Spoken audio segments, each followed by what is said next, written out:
I call Andrew Bailey. Thank you, Mr. Chair. At the recent briefing by the Reserve Bank Governor at the Finance and Expenditure Committee, I said to him, how often do you get the opportunity to stand and talk about what a wonderful set of economic parameters that he had to talk to us about? And so I find it funny that some of the members in the opposition are talking about all these figures, which makes me realise that maybe they didn't understand what he was actually saying. If you sit and actually listen to him, GDP is at 3.3%. We are one of the strongest growing economies in the OECD, and that rate is actually the highest since 2007. Our net debt is at 27% of GDP and is forecast to go to 20% by 2021. Our unemployment rate, 5.7%, again decreasing and projected to decrease over time. And we've got a current account deficit at just over 3%. Again, very reasonable when you consider us and compare us to other international economies. This is an economy that is recognised as one of the fastest growing in the developed world. And the success of this has been borne out in the New Zealand dollar exchange rate. We're now seeing the dollar touching parity with the Australian dollar. This is the first time we've got to that point in nearly 40 years. And whilst having that high dollar is hard for our exporters, it is quite simply a mark of success.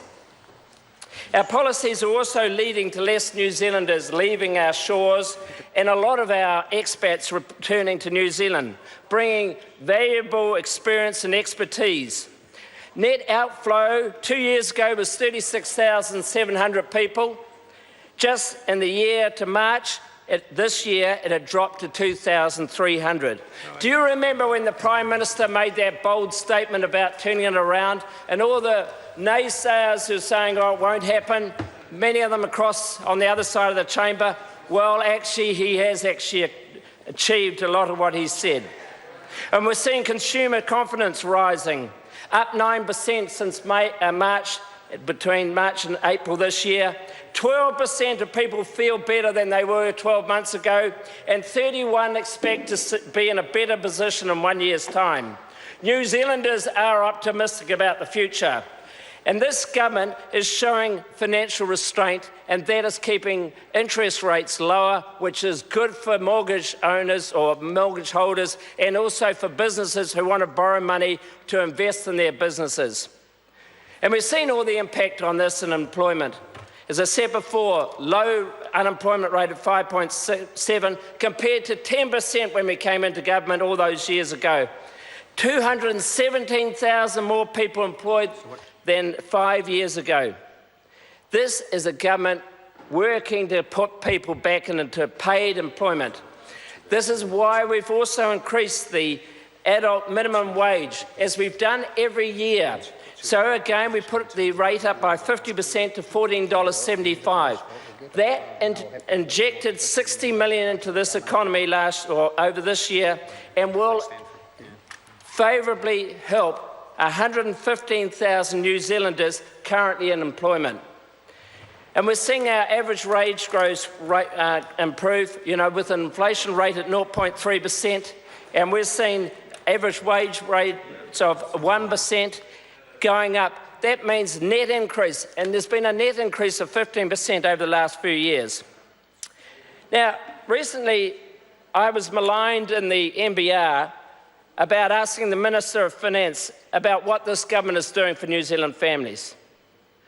Mr. Hooton thought it was strange that someone with my financial background should be asking the Minister such a question. He thought I should be skulking around the back and not trying to ask that question. He is wrong. Looking after our families is not only fair and just, but it's also good business. As a society, we need to have an equitable society, and having strong families with people in meaningful jobs is a crucial part of that equation. I'm proud of the recent policy announcements that this government has made. For instance,